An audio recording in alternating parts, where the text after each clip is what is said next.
Le petit ami fortuné de ma sœur a passé tout le dîner à ridiculiser mes vêtements, mon métier et ma façon de m'exprimer, pendant que mon mari, Mathieu, me serrait la main sous la table en murmurant « Ne dis rien ». Lorsque cet homme a commencé à se vanter de sa dernière transaction, j'ai pris mon téléphone. Et ensuite, a mis fin à 3 choses simultanément. Il a qualifié mon accent de « charmant ». C'est le mot qu'il a utilisé. Charmant? Comme on décrirait le dessin d'un enfant punaisé sur un réfrigérateur, tout en inclinant son verre de vin vers moi à travers la table de la salle à manger de ma mère. La lumière des bougies se reflétait dans le vin rouge, le rendant presque noir. Son sourire était celui d'un homme qui ne s'est jamais demandé une seule seconde si les personnes présentes souhaitaient l'écouter. Très rétro. Ce petit accent, a dit Dominique. Vous venez de la Creuse ou d'un coin perdu? C'est ça? On n'entend plus ça dans les cercles d'affaires parisiens. Ma famille a ri. Ma mère, la première. Patricia Harrington ne manquait jamais une occasion de réagir quand un homme important parlait. Mon père a émis un petit rire étouffé, le genre de rire qui dit « Nous sommes dans le même camp, toi et moi ». Ma sœur, Vanessa, a caché sa bouche derrière 2 doigts parfaitement manucurés, feignant une gêne sans pour autant s'y engager. Et mon mari, Mathieu, a pressé ma main sous la table. « S'il te plaît » a-t-il chuchoté. Les lèvres à peine mobiles. Ne fais pas de scène. 5 mots assez doux pour que personne d'autre ne les entende. Assez tranchants pour que je ressente. Chacun d'eux comme des doigts appuyant sur un bleu. J'ai baissé les yeux vers mon assiette. Des asperges disposées en un fagot ordonné à côté d'un bœuf si rosé qu'il semblait luire. Le service en porcelaine de mariage de ma mère, les verres en cristal, l'argenterie lourde qui transformait chaque repas en une audition. Je passais des auditions pour cette famille depuis toujours. J'ai souri. Le sourire de Dominique s'est élargi, satisfait. Il pensait que j'avais accepté ma place à table. Il ne se doutait pas qu'il était assis à la mienne. Laissez-moi vous dire qui j'étais dans cette pièce avant de vous raconter ce que j'y ai fait. Je m'appelle Sienna Harrington. J'ai 29 ans. Dans ma famille, on me présente comme « notre pragmatique ». Une expression que ma mère prononce avec un sourire doucereux et désolé, comme si elle expliquait un défaut architectural mineur dans une demeure par ailleurs charmante. Vanessa est présentée en premier, toujours. Voici ma cadette, consultante en marque de luxe, brillante. Avec ses clients, puis vient le pivot vers moi, la baisse de tension. Et voici Sienna, notre pragmatique. Dans le lexique familial, pragmatique signifie sans danger. Beige. La femme qui rentre chez elle avant le dessert. Vanessa arrivait partout drapée de parfums, de soie et d'une confiance en soi agressive qui faisait que les gens se réorganisaient autour d'elle. Elle connaissait des designers, des galeristes, des hommes qui parlaient de marché. Émergeant en tenant une coupe de champagne. Elle parvenait à rendre la commande d'un café aussi complexe qu'une opération de réseautage.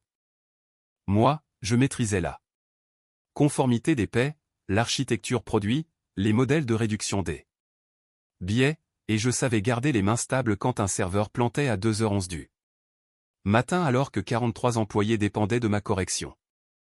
Mais pour mes parents, je travaillais dans les RH. Les RH, cela signifiait remplir des formulaires. Apporter des gâteaux pour les anniversaires et rappeler à des hommes adultes de ne pas dire de stupidité en réunion. La vérité était quelque chose qu'ils n'avaient jamais songé à demander. 5 ans avant ce dîner, j'avais quitté un emploi en grande entreprise qui effritait lentement ma personnalité, comme une démolition très polie. J'ai créé une société appelée Streamwave Solutions. Depuis notre table de cuisine, en jogging, avec du café de station-service et un ordinateur portable qui mettait 4 minutes à démarrer. L'idée était de créer un logiciel aidant les entreprises à recruter sans se noyer dans des tableaux Exceller des intuitions masquées en leadership. La première version était franchement laide. Le tableau de bord était lent. La palette de couleurs ressemblait à un site bancaire de 2009. J'ai pleuré sur du code que je ne comprenais pas, démarcher des investisseurs qui détournaient le regard avant même que je sois assise, et j'ai passé un vendredi soir entier à répondre aux emails du service client parce que j'étais le service client à moi toute seule. 47. Investisseurs ont dit non. Le 48e m'a posé une question qu'aucun membre de ma famille n'avait jamais songé à poser: de quoi avez-vous besoin pour passer à l'échelle? Je peux encore sentir cette pièce. Moquette beige, mauvais café. La pluie sur la vitre derrière lui, ma propre voix tremblante en répondant. Sortir ensuite et rester sous l'auvent, l'ordinateur contre ma poitrine, à rire. Et pleurer pendant que les taxis filaient dans les flaques, parce que quelque chose s'était enfin ouvert dans la bonne direction. Streamwave a grandi. Tranquillement après cela, puis moins tranquillement. À la nuit où Dominique Laurent s'est assis à la table de ma mère, mon entreprise comptait 43 employés. 3 bureaux, plus de 200 clients corporatifs, et des discussions d'acquisition. Avec Apex Capital Partners qui durait depuis 5 mois, valorisant notre société entre 40 et 60 millions d'euros. Ma famille n'en savait rien. Mathieu en connaissait des bribes. Il savait que je travaillais tard. Il savait que je prenais des appels avec des clients. Il savait que j'avais un compte professionnel et une avocate nommée Evelyne qui appelait plus souvent que la plupart de mes amis. Il n'a jamais demandé plus. Je m'étais dit que c'était du respect. Ce dimanche-là, j'ai compris que c'était tout autre chose. Vanessa avait appelé 3 jours avant pour annoncer qu'elle amenait quelqu'un. Il est différent, disait-elle, essoufflée comme elle l'était avec ses nouvelles conquêtes. Capital Investissement, Wharton, portefeuilles internationaux. Papa est déjà fan. J'étais dans ma chambre, fixant ma robe bleu marine, suspendue à la porte du placard. Mon ordinateur portable était ouvert sur le lit, l'écran brillant d'un email de l'équipe d'acquisition d'Apex. Liste finale de l'équipe jointe. J'aurais dû l'ouvrir. Au lieu de cela, j'ai zippé la même robe que j'avais portée 3 dimanches de suite et j'ai conduit jusqu'à la maison de mes parents comme une femme entrant dans une pièce où tout le monde pensait connaître la fin. Ma mère a ouvert la porte avant même que nous sonnions. Perles, perles importantes. Ses yeux ont fait leur scan avant que son sourire n'apparaisse. Marine, encore, a-t-elle dit, en embrassant l'air près de ma joue. Quelle fiabilité. Un petit compliment emballé dans du papier de soie. J'en recevais depuis toujours. Dans le salon, Vanessa s'est levée du canapé dans une soie crème qui faisait paraître ma robe aussi banale qu'une moquette de bureau. À côté d'elle se tenait Dominique Laurent, beau de façon formaté, dents blanches alignées, costume anthracite taillé autour de son ego. Un bronzage suggérant soit un voyage récent sous les tropiques, soit de l'argent dépensé pour en avoir l'air. Sa poignée de main était sèche et rodée.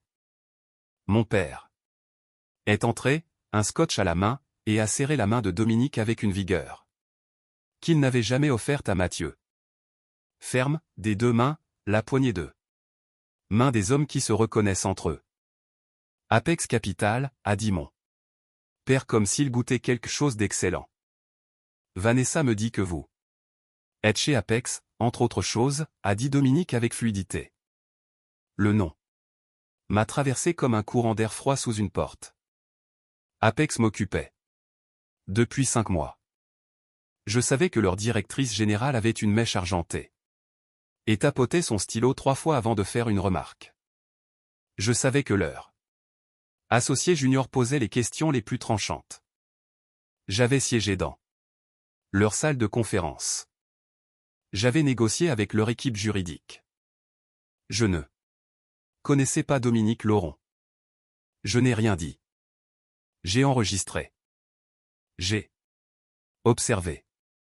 Le dîner a commencé avec un velouté de courge. Dominique a loué la texture. Ma mère rayonnait. Il parlait dans la langue des hommes ayant appris qu'il est plus facile de paraître imposant que d'être substantiel. Levier, optimisation, extraction stratégique, positionnement sectoriel, des mots qui atterrissaient de manière impressionnante et ne signifiaient presque rien. Mon père s'est penché en avant. Ma mère a rempli le verre de Dominique. Vanessa riait à ses réponses avant même qu'il n'ait fini. Mathieu a tenté une percée. Nous travaillons sur des histoires orales ce semestre, et certains de mes étudiants ont découvert des récits familiaux incroyables. C'est gentil, dit mon père, revenant déjà vers Dominique.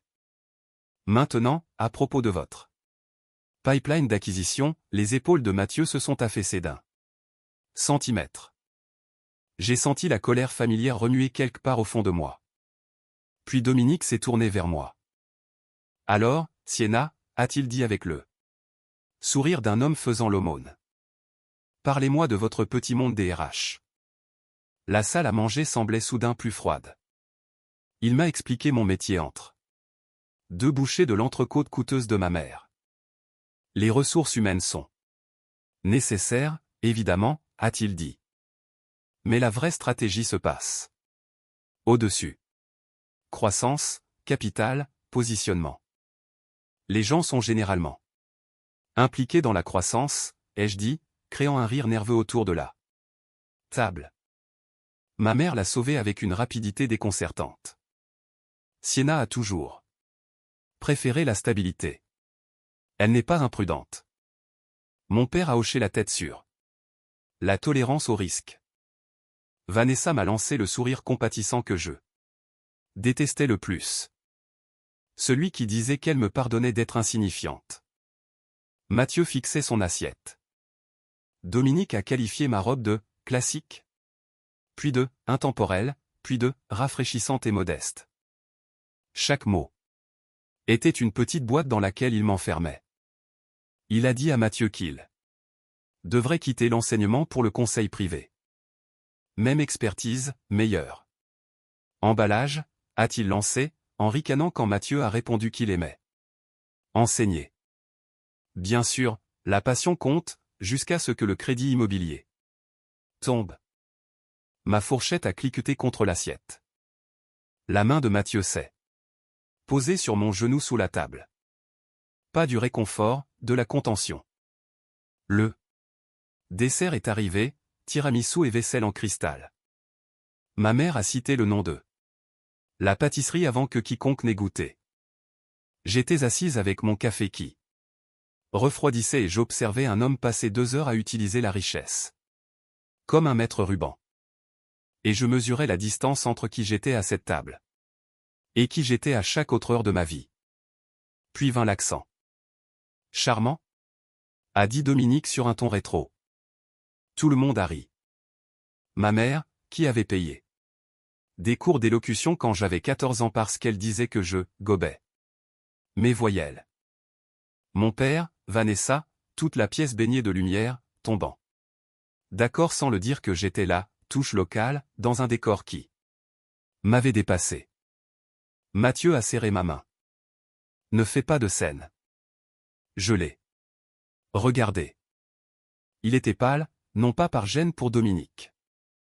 Pour moi, pour ce que je pourrais faire pour perturber cette cruauté polie que tout le monde avait accepté d'appeler un dîner. Quelque chose en moi est devenu immobile. Pas brisé.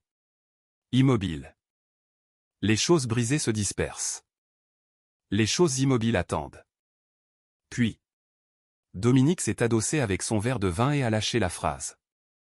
En parlant de business sérieux, je suis au milieu d'une acquisition majeure en ce moment. Une boîte de logiciels. Stream quelque chose. Mon pouls ne s'est pas accéléré. Il est retombé. La plateforme est décente, a-t-il poursuivi. De la tech RH. De milieu de gamme. Ironiquement, nous prévoyons de restructurer le leadership. Nettoyer la stack technique, couper les redondances, puis revendre. C'est fondateurs ne comprennent généralement pas la valeur de ce qu'ils ont construit. Ils tombent sur le succès, puis des gens comme nous professionnalisent le tout. La cuillère dans ma main est restée figée au-dessus du tiramisu. Stream. Quelque chose, mon entreprise. Les yeux de ma mère brillaient d'admiration. Mon père s'est penché en avant, interrogeant sur les délais. 90 jours, a dit Dominique. Bouclage rapide. Des gens comme nous, des fondateurs comme moi. J'ai regardé autour de la table. Ma mère enchantée, mon père impressionné. Vanessa fière de sa sélection, Mathieu confus.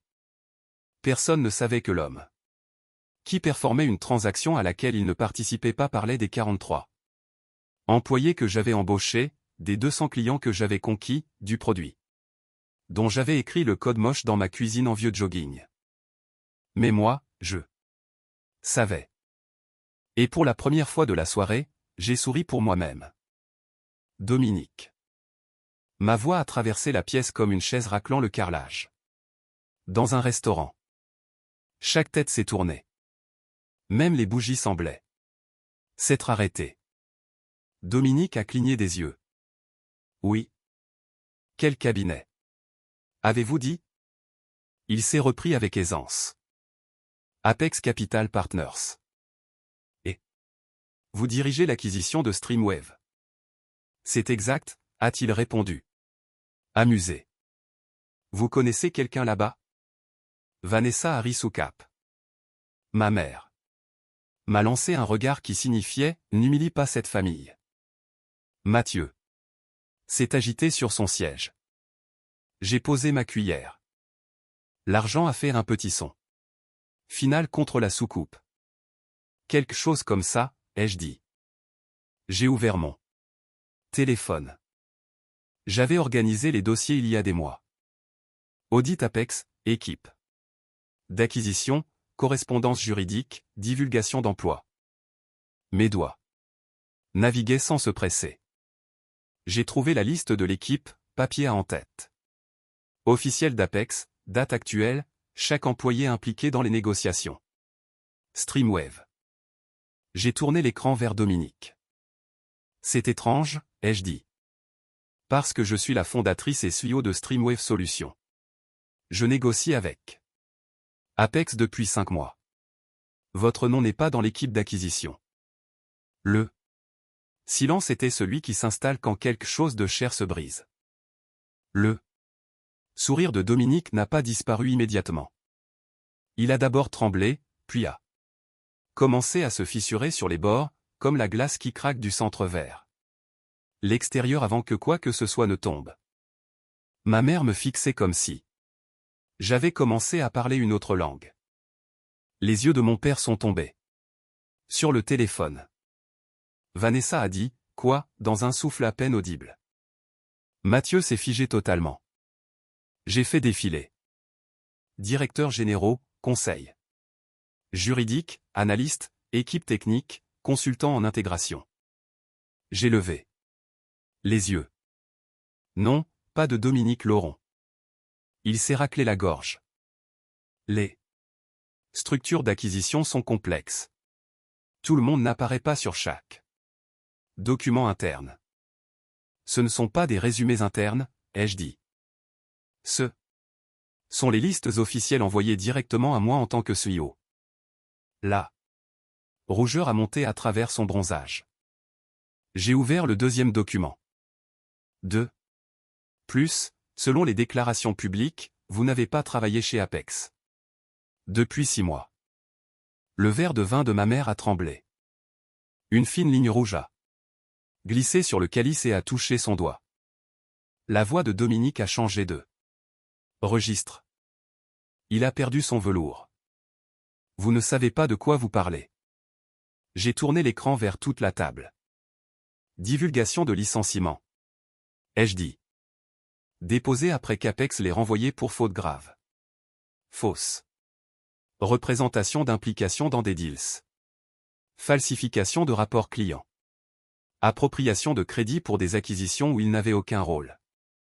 Vanessa a émis un son que je ne lui avais jamais entendu. Comme un petit animal. Qui se serait fait percer?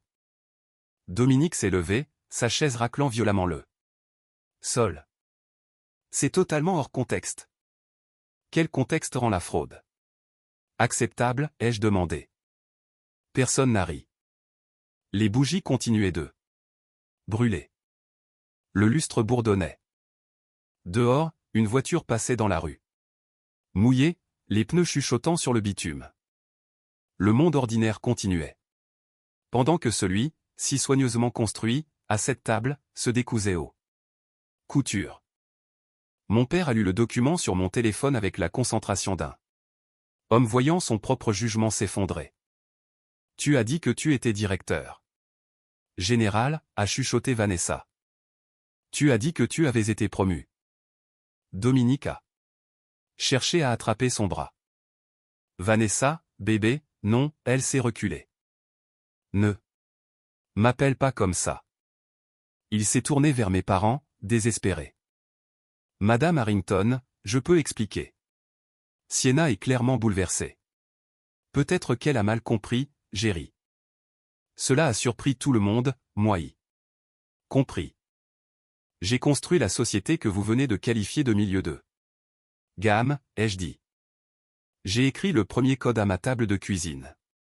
J'ai survécu à 47 refus d'investisseurs. Je connais chaque personne de cette équipe d'acquisition, jusqu'à savoir quel analyste garde des barres de céréales dans son sac parce que les réunions d'audit durent trop longtemps. Je me suis penché en avant. Vous ne pouvez pas vous asseoir dans la maison de ma mère. Vous moquez de mon travail, de la carrière de mon mari, de ma voix, puis porter ma société comme un costume. Dominique a alors regardé Mathieu. Dernier recours. Un autre homme pour le tirer de là. Mathieu a détourné le regard. Ma mère s'est levée.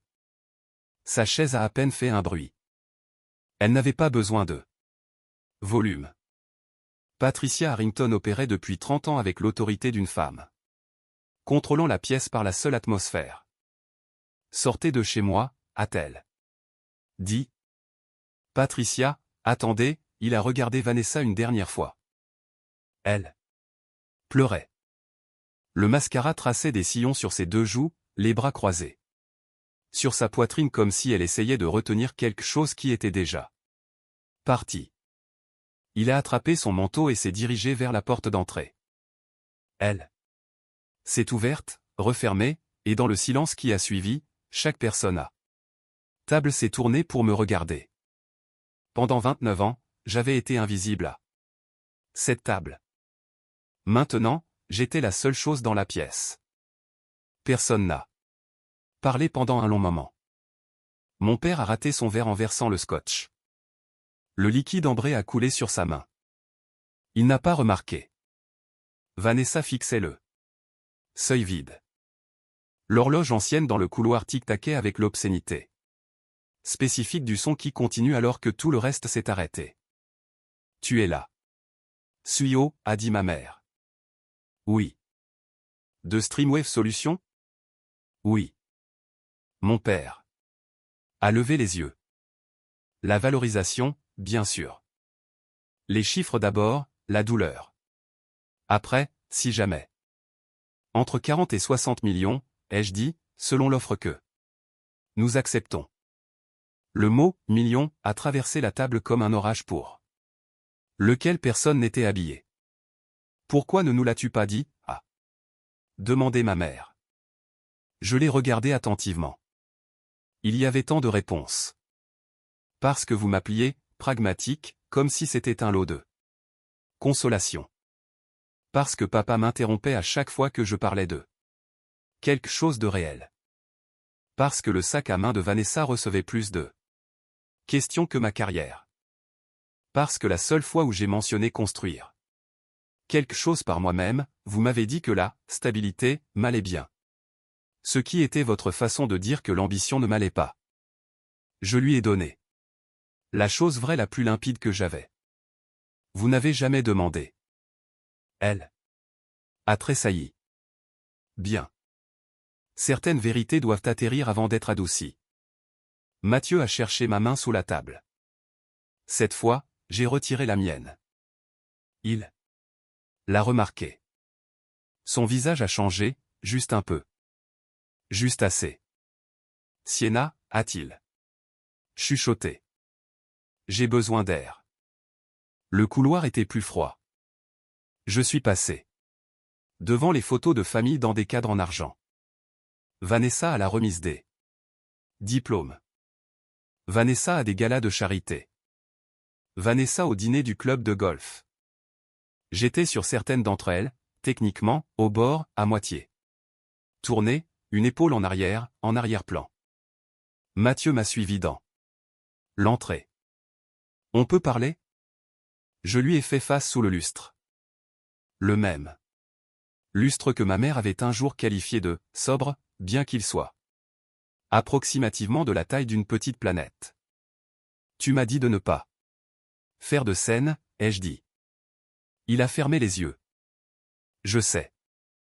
Un homme se moquait de moi devant toute ma famille. J'ai paniqué. Tu paniques toujours. Ici, ta famille me donne l'impression de ne rien valoir. Quelque chose de froid m'a traversé. Et ta solution a été de les aider à me le faire subir. Sa bouche s'est ouverte, puis refermée. La première chose honnête qu'il ait faite de toute la soirée. Je ne savais pas, a-t-il dit doucement. À propos de l'entreprise. Pas vraiment. Tu en savais assez pour demander. Je pensais que tu me le dirais quand tu serais prête. Non, ai-je dit. Tu pensais que ne pas demander signifiait que tu n'avais pas à savoir. Il y a une différence. Ses yeux sont devenus humides. Ce n'est pas juste. Juste. Je l'ai regardé. J'ai passé 4 ans à te défendre devant les gens dans cette pièce. Je me disais que tu étais doux, pas faible. Mais ce soir, j'ai compris quelque chose. Tu n'évitais pas seulement le conflit. Tu protégeais ta place à table. Une femme silencieuse faisait passer ta peur pour de la sérénité. Une femme silencieuse ne te forçait pas à choisir. Ce n'est pas vrai. Alors pourquoi ton premier instinct a-t-il été de me faire taire? Il a regardé vers la salle à manger, puis vers moi. La réponse était inscrite sur tout son visage. Ma mère est apparue au bout du couloir, le visage nu comme je ne l'avais jamais vu, même avec du maquillage encore présent. Sienna, s'il te plaît, reste. J'ai regardé d'elle à Mathieu, puis vers la salle à manger où les assiettes étaient à moitié finies et refroidies. Pour une fois, personne ne me dirigeait. Pour une fois, ils attendaient. J'ai ramassé mon manteau. Non, ai-je dit. Où vas-tu? A demandé Mathieu. J'ai ouvert la porte d'entrée. L'air froid s'est engouffré, sentant les feuilles mouillées et la distance. Quelque part où je n'ai pas besoin d'être petite. Je suis sorti seul. Toute la maison derrière moi est devenue silencieuse. J'ai conduit sans musique. Les routes étaient noires et glissantes sous les réverbères. Mes mains étaient stables sur le volant, mais ma poitrine me semblait creuse, raclée de tout ce qui m'était familier. Je ne suis pas rentré chez moi. Chez moi, était là où Mathieu me suivrait, s'excuserait, ferait du thé et essaierait de convertir une vérité claire en une conversation compliquée. Je n'avais pas la force de le réconforter face aux conséquences de m'avoir blessé. J'ai pris une chambre dans un hôtel en centre-ville sur mon compte professionnel. Des produits nettoyants au citron et des fleurs fraîches dans le hall. Un homme en uniforme m'a tendu une carte clé comme si j'étais n'importe qui. Aucune histoire. Aucune attente, aucune moustachue. Et cela m'a presque plus défaite que tout ce qui s'est passé à table. Juste mon nom. Chambre 1807. Je suis resté dans l'ascenseur à regarder les chiffres monter en lumière rouge tandis que mon téléphone vibrait continuellement. Maman, papa, Vanessa, Mathieu, numéro. Inconnu, Mathieu encore.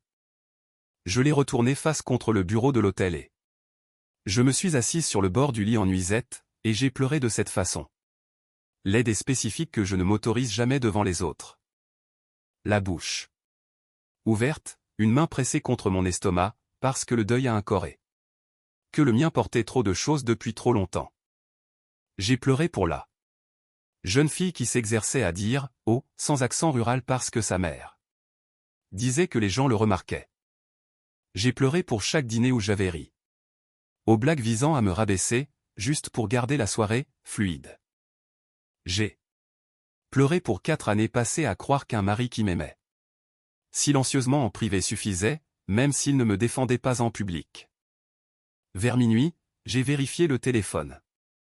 Mathieu avait envoyé 11 messages. Je suis désolé. Dis-moi où tu es. J'avais tort. Je t'aime. On peut arranger ça. Ce dernier m'a rendu plus froide que la pluie dehors. Il pensait encore que c'était une fissure à colmater, une scène à nettoyer. Les messages de ma mère étaient plus courts, construisant quelque chose. Le dernier disait simplement « Je suis désolé ». Pas de fioriture. Pas de « Je suis désolé que tu l'aies ressenti ainsi ». Pas de « Je suis désolé que le dîner ait été tendu ». Juste « Je suis désolé ». Je l'ai regardé pendant un long moment et je n'ai rien senti se déverrouiller. Puis, à 6h12 du matin, Marcus a appelé. Marcus Gray, mon cofondateur, la seule personne qui avait été dans la pièce pour chaque crise. Chaque balle perdue.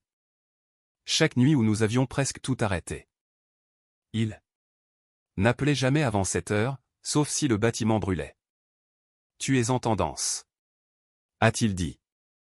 Je me suis assise. Quelqu'un avait posté sur le dîner. Pas de vidéo, mais assez de détails. Une CEO silencieuse expose un petit ami fraudeur lors d'un dîner de famille. C'était partout. Dominique essaie déjà de retourner la situation, a dit Marcus. Et il utilise le nom de Mathieu. La déclaration de Dominique n'était pas officielle, mais efficace. Le genre de dégât qui n'a pas besoin de communiqué de presse, juste du bon compte de potin financier et d'une capture d'écran de quelqu'un proche de la famille. Le message disait que le dîner avait été mal compris, que j'étais émotionnellement dépassé, que mon mari s'était excusé en privé pour mon comportement. Mon comportement. Mathieu a appelé avant que je ne puisse le faire. J'ai répondu. Dis-moi que tu n'as pas parlé à Dominique, ai-je dit. Silence. C'est comme ça que j'ai su. Il avait pris l'appel tard dans la nuit, a-t-il dit. Il ne savait pas ce que Dominique voulait. Dominique paniquait. Mathieu avait seulement dit que les choses avaient échappé à tout contrôle. Échappé à tout contrôle? Une autre phrase douce posée sur un fait brutal. Tu t'es excusé pour moi. J'ai dit que tu étais sous pression. J'ai ri, une fois, sans humour.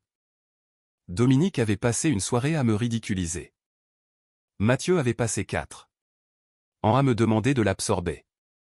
Et quand la vérité a finalement coûté quelque chose à un autre homme, l'instinct de mon mari avait été d'adoucir l'atterrissage pour lui, pas pour moi. Je veux que tu sois partie de l'appartement avant mon retour, ai-je dit. Sienna, s'il te plaît, je ne fais pas ça. Je reconnais ce qui a déjà été fait. Sa voix s'est brisée. Je t'aime. Je sais, mais ton amour est toujours arrivé après les dégâts. Il a pleuré. Je pouvais l'imaginer à notre table de cuisine, les cheveux en bataille, la main sur le visage, la bouilloire refroidissant à ses côtés. Autrefois, cette image m'aurait ramené comme une marée. Laisse-moi réparer. Ça, a-t-il dit. Tu peux commencer par dire la vérité publiquement. Poste. Que tu ne t'es jamais excusé pour mon comportement parce que je n'ai rien fait de mal. Dis que Dominique a menti. Dis que tu as failli en tant qu'époux. Utilise des mots simples. Silence. Sa terreur des mots simples. Je m'en doutais, ai-je dit, et j'ai raccroché. À 9 heures, j'étais dans le bureau de Marcus. Avec les chaussures de la veille et un blazer que son assistante gardait pour les urgences. Ça sentait le pressing et la menthe. Marcus a glissé un café sur le bureau. Tu as l'air d'avoir gagné une guerre et de n'avoir pas dormi. Précis. Apex a appelé. Il s'inquiète du bruit autour de l'affaire. Dominique a créé le risque de fraude, pas moi. Je leur ai dit ça. Et ils veulent une assurance sur la stabilité du leadership. J'ai regardé à travers la paroi. Vitré notre équipe s'affairant dans l'espace ouvert. Claire à la réception. Les développeurs autour d'un écran. La lumière du soleil sur le logo Streamwave que nous avions nous-mêmes imprimé parce qu'on n'avait pas encore les moyens d'avoir une enseigne. Leadership stable. J'avais construit la stabilité avec des mains tremblantes à une table de cuisine en jogging pendant que ma famille me traitait d'ennuyeuse. Planifie l'appel, ai-je dit. Tu es sûr? Non, mais Jean. Et fini de laisser les autres me raconter. Avant l'appel d'Apex, mon téléphone a vibré avec un texte de mon père. Ta mère et moi venons à ton bureau. On doit parler.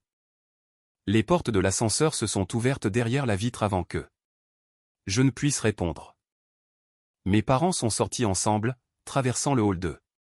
Mon entreprise comme des gens qui s'attendaient encore à ce que les pièces se réorganisent pour eux. Ma mère serrait son sac à main des deux mains.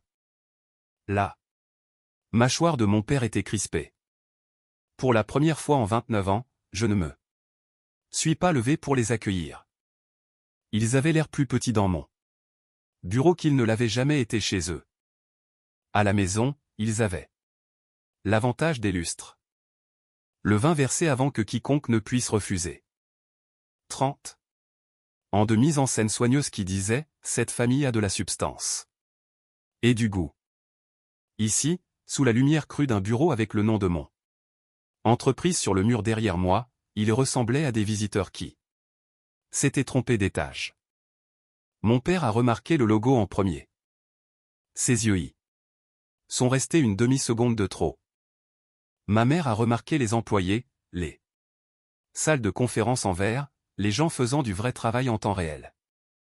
Et je les regardais comprendre, pièce par pièce, que ce n'était pas un accident chanceux ou un petit projet annexe sur lequel elle avait été charitable. C'était 43 personnes. C'était vivant. Asseyez-vous, ai-je dit. Les lèvres de ma mère se sont entr'ouvertes. Je ne lui avais jamais parlé comme ça. Pas grossièrement, pas bruyamment, juste directement. Elle s'est assise. Mon père est resté debout. Ça dépasse les bornes. Quelle partie? L'attention publique, les potins, le risque de réputation? Pour qui? Sa mâchoire s'est serrée. Pour tout le monde. Soyez précis. Ma mère a posé une main sur sa manche. Il a expiré par le nez. Pour la famille, a-t-il dit. Voilà. Pas ma réputation, pas mon entreprise, pas le fait qu'un homme m'ait publiquement calomnié et que mon mari l'ait aidé à adoucir ça. La famille, le vieux Dieu. J'ai un appel avec Apex dans 20 minutes, ai-je dit. Alors. Choisissez soigneusement. Êtes-vous ici en tant que mes parents ou pour gérer les dégâts pour le nom Harrington? La voix de ma mère a tremblé quand elle a répondu. En tant que tes parents. Mon père a regardé le sol. J'ai attendu. Finalement, il s'est assis. Nous avons échoué avec toi. Ma mère n'a pas détourné le regard en le disant. J'ai passé des années à te faire sentir que tu valais moins parce que tu ne performais pas le succès comme je le reconnaissais. Je t'ai traité de pragmatique quand je voulais dire sans risque.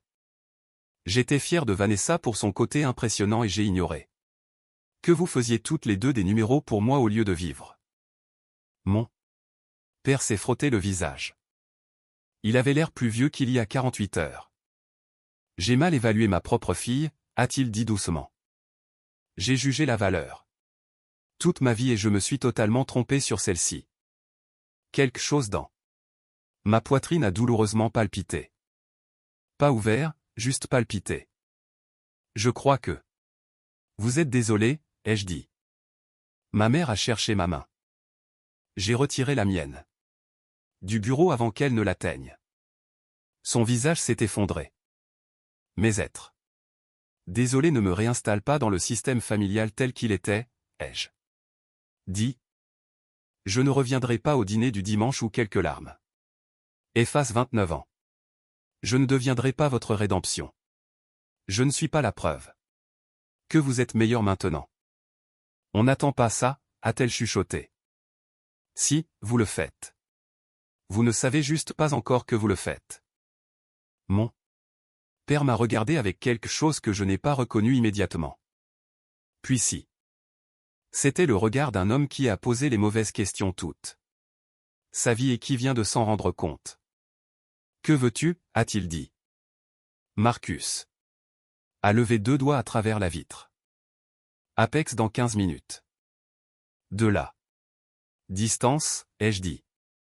Arrêtez d'appeler parce que vous êtes mal à l'aise avec les conséquences de vos propres choix.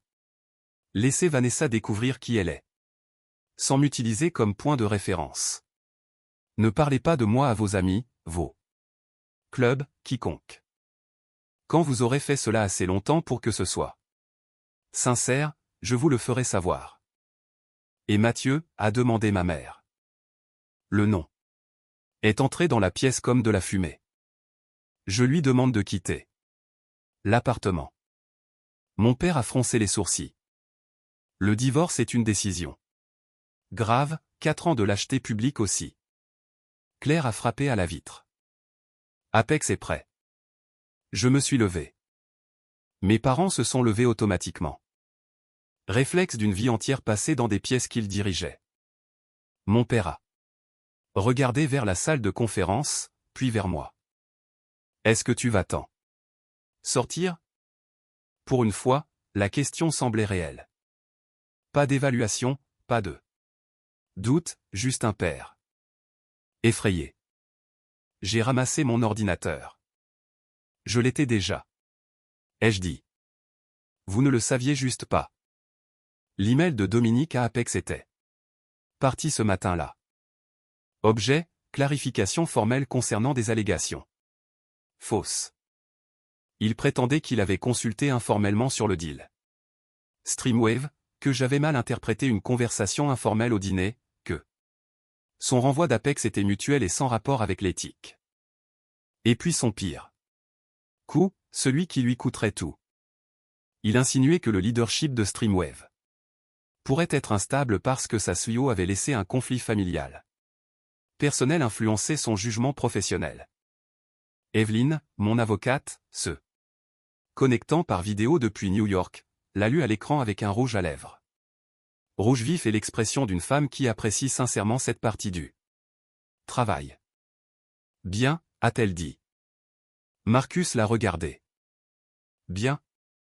Il l'a mis par écrit. Caroline Voss est apparue sur l'écran d'Apex.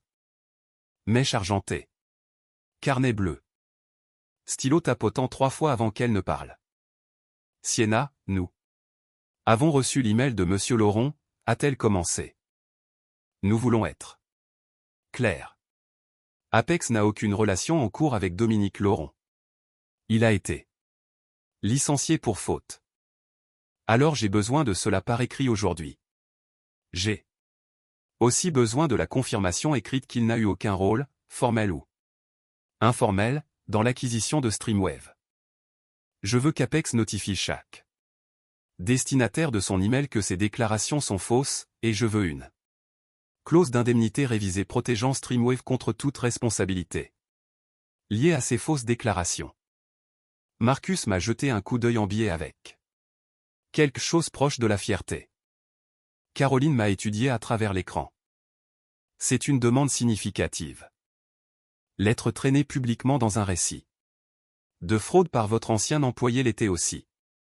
Un léger sourire. Juste. Nous avons négocié pendant 43 minutes. Pas supplié, pas réagi, négocié. Quand l'appel s'est terminé, Evelyne s'est penchée vers sa caméra. Et votre mari? Elle savait. Les bonnes avocates entendent ce qui n'est pas dit. Il quitte l'appartement aujourd'hui. Besoin d'une recommandation? Envoyez-la. Ce soir-là, je suis retourné à l'appartement avec Marcus attendant en bas. Le couloir sentait le dîner à l'ail de quelqu'un d'autre. Ma clé a tourné sans accroc dans la serrure. À l'intérieur, 2 valises se tenaient près de la porte. Mathieu était dans le salon, tenant la photo encadrée de notre mariage. Au tribunal. Moi riant, les cheveux soufflés sur mon visage, lui me regardant. Comme si le monde s'était réduit à une seule personne. Le chagrin m'a frappé si fort que j'ai failli m'asseoir par terre. J'ai posté, a-t-il dit. J'ai vérifié mon téléphone. Ma femme n'a rien fait de mal. Dominique Laurent a menti. J'ai failli à défendre Sienna quand elle le méritait. J'en ai honte. Des milliers de likes déjà. Public, spécifique. Ce que j'avais demandé. Toujours. En retard, toujours en retard. Je vais faire une thérapie, a-t-il dit. Je tiendrai tête à tes parents. Je ne te demanderai plus jamais de te taire. J'ai regardé autour de l'appartement, la tasse ébréchée, la pile d'essais d'étudiants, le petit plant de basilic mourant sur le rebord de la fenêtre. Parce qu'on oubliait toujours de l'arroser jusqu'à ce qu'il soit presque trop tard. Cela avait été ma vie, pas tout à fait mauvaise. C'est ce qui rendait le départ plus difficile, pas moins nécessaire. Tu promets de devenir le mari dont j'avais besoin après que j'ai arrêté d'être l'épouse qui rendait ta faiblesse confortable, ai-je dit. Il a pleuré doucement. Je pouvais le voir. Essayez de ne pas le faire. Autrefois, cela aurait suffi à me retenir. Tu me détestes, a-t-il demandé à la porte. Non, ai-je dit, et je le pensais. Totalement. Je ne te choisis juste plus. La porte s'est refermée. L'appartement est devenu silencieux.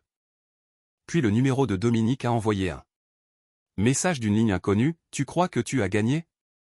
Tu n'as aucune idée de ce que je peux encore détruire. J'ai fait une capture d'écran, je l'ai transmise à Evelyne. Bloquez le numéro. Elle a appelé en moins d'une minute. Ne répondez pas.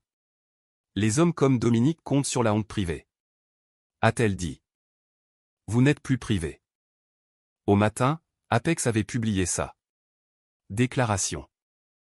Apex Capital Partners confirme que Dominique Laurent n'est pas employé par le cabinet, n'a aucun rôle dans aucune transaction impliquant Streamwave Solutions, et n'est pas autorisé à représenter Apex à quelque titre que ce soit.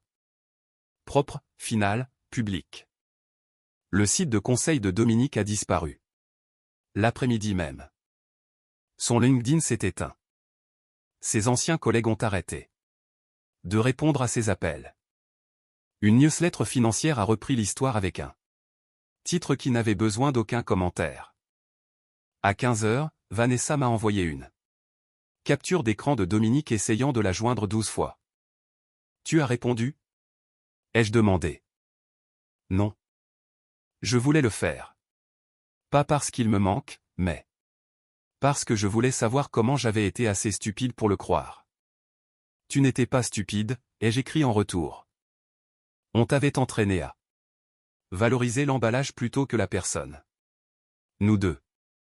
Elle n'a pas répondu. Pendant un moment.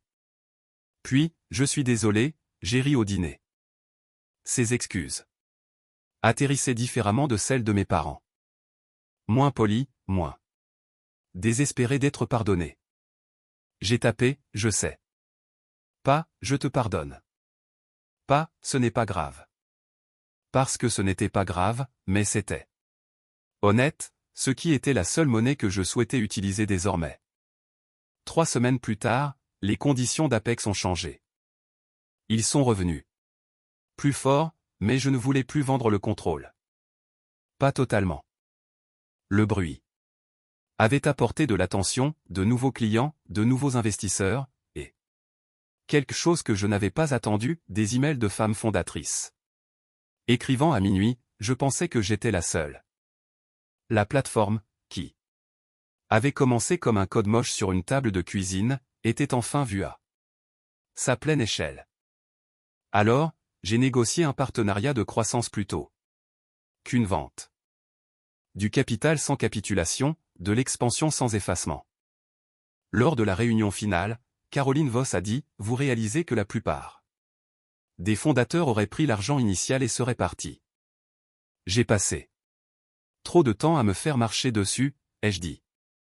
Je ne vends pas la société juste pour devenir une note de bas de page dans le portefeuille de quelqu'un d'autre. » Elle a souri. Alors construisons. Le deal a été bouclé. En décembre.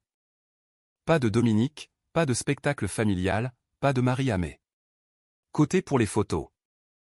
Juste moi et Marcus, notre équipe juridique et 43 employés applaudissant dans le bureau ouvert quand je suis sorti avec les documents signés.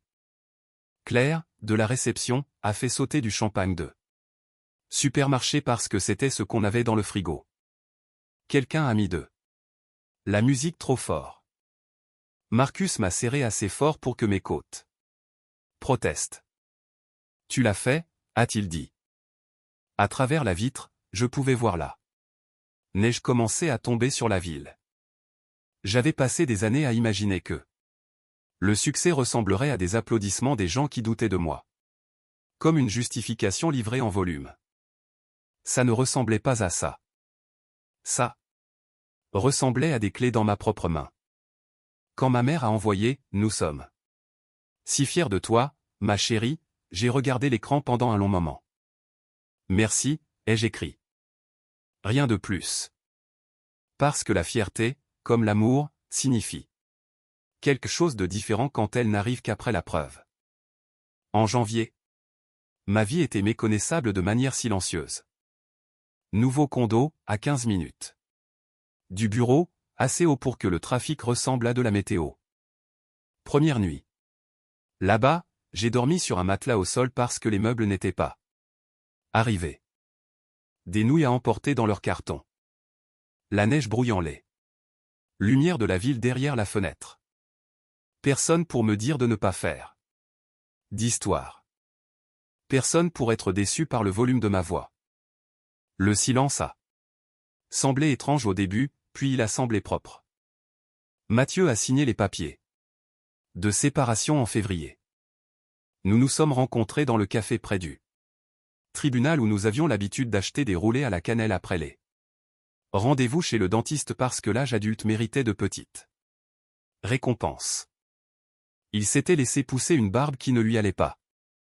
Il m'a dit qu'il suivait une thérapie, qu'il apprenait à quel point il avait évité les choses. Si je t'avais défendu ce soir-là, a-t-il dit, serions-nous toujours mariés. J'ai regardé la vapeur monter de ma tasse. Non, ai-je dit. Il a semblé surpris. Cette nuit-là n'a pas créé le problème, ai-je dit. Elle m'a juste permis de le voir.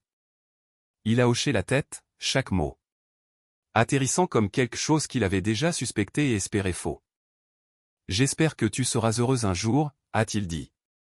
J'espère que tu deviendras courageuse avant que quelqu'un d'autre ait besoin que tu le sois. Nous sommes sortis séparément. La cloche au-dessus de la porte du café a sonné. Une fois pour lui, puis une fois pour moi. En mars, un magazine économique national a publié mon portrait. Le titre m'a fait rire, la Suyo qui a arrêté de chuchoter. Après parution, ma boîte mail s'est remplie à nouveau. La plupart, je ne pouvais pas y répondre. Mais un email m'a arrêté. Une femme en Ohio qui a écrit « Ma famille m'appelle la prudente ». J'ai imprimé ton article et je l'ai mis au-dessus de mon bureau. Je l'ai lu 3 fois. Puis je l'ai épinglé sur le panneau en liège de mon bureau. Non pas parce que j'avais besoin d'être un symbole, mais parce que j'avais besoin de me souvenir que le silence voyage.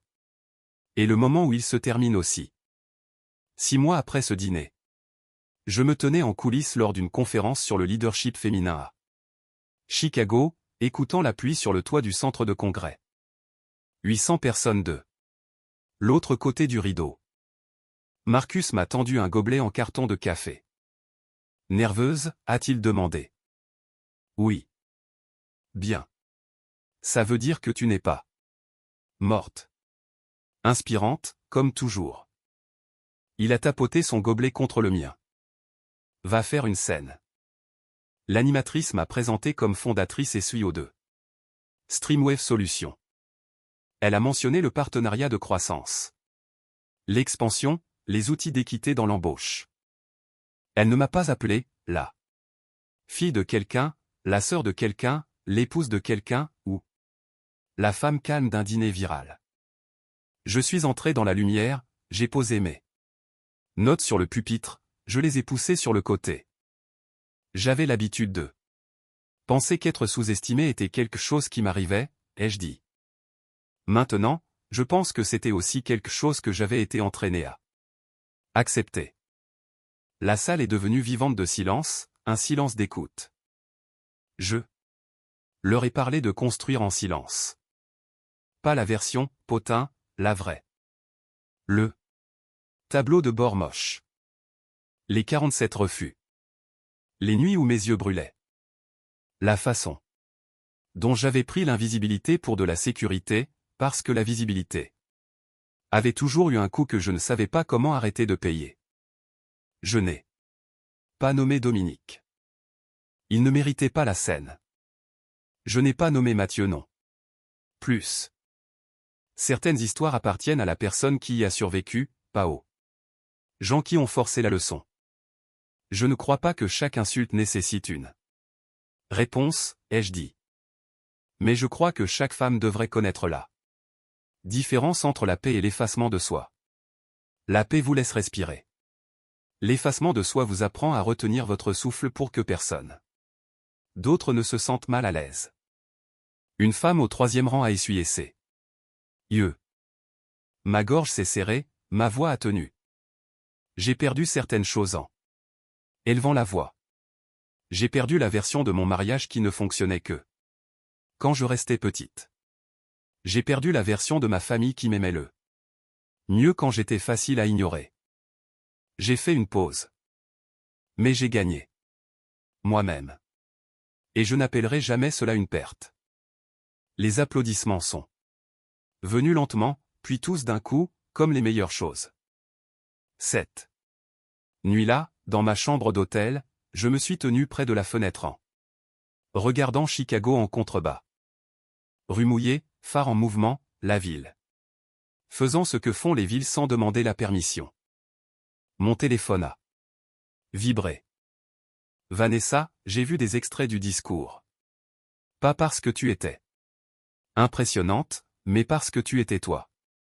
Puis ma mère, j'ai regardé en ligne. J'apprends à être fier sans que cela tourne autour de moi. Je t'aime. Je l'ai lu. J'ai posé le téléphone sans répondre. Pas chaque message ne nécessitait un accès immédiat à moi. C'était ça, la liberté aussi. Un dernier email de Priya, mon avocate spécialisée dans le divorce. Finalisé. Document. Juin. Je me suis assise sur le bord du lit. Aucune larme n'est venue. Juste une longue respiration stable. J'ai pensé à la robe bleu marine. Au tiramisu. Intouché. Au visage de Dominique perdant ses couleurs. Au murmure de Mathieu. Au rire de ma mère. Au silence de mon père. Puis j'ai pensé à mon nom sûr. Cette scène de conférence. Mon équipe. 43 employés qui avaient construit quelque chose de réel avec moi. La femme en Ohio qui avait imprimé un article et l'avait mis au-dessus de son bureau. Ils avaient pensé que je n'avais rien. Pas de pouvoir, pas d'arête, pas d'histoire qui vaille la peine d'être entendue. Ils avait tort. J'avais construit une entreprise en silence. Puis j'avais construit une vie à haute voix. Et cette fois, personne d'autre n'avait le droit de décider de l'espace que j'avais le droit d'occuper.